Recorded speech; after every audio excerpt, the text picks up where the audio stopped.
હું એવું માનું છું કે કોઈ મારા ગુજરાતી ભાઈઓને એવું ન થવું જોઈએ કે આ વ્યક્તિ રાજનીતિમાં ઘર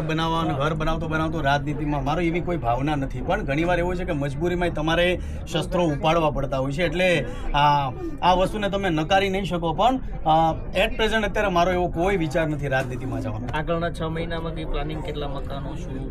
ક્યાં ક્યાં અહીંયાથી છે, પછી હવે નેક્સ્ટ અહીંયાથી હજી કોઈ ડિસાઇડ તો નથી, તો અમારી ટીમ છે બધા બે ડિસાઇડ કરે કે ભાઈ ક્યાં પહોંચીએ, કે અત્યારે ઉત્તર ગુજરાતમાં ચાલુ છે, દક્ષિણ ગુજરાતમાં ચાલુ છે, સૌરાષ્ટ્રમાં ઘરની શરૂઆત છે, એટલે જોઈએ છે ક્યાં જઈએ. ખજૂરભાઈ બધાના ટાઈમ ને મહત્વની વાત એ છે, અને મારા ઘરની અંદર મારો પ્રશ્ન આજ આવીને ઊભો રહે છે, મારી મમ્મી છે કે મારી વાઈફ છે, ટાઈમ નથી ફાળવતો.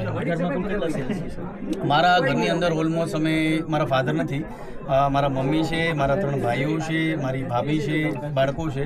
ઓલમોસ્ટ 10-12 લોકોનું પરિવાર છે અમારું, જોઈન્ટ ફેમિલીમાં રહીએ છીએ. ધન્યવાદ, ખૂબ ખૂબ આભાર ખજૂરભાઈ, થેન્ક યુ.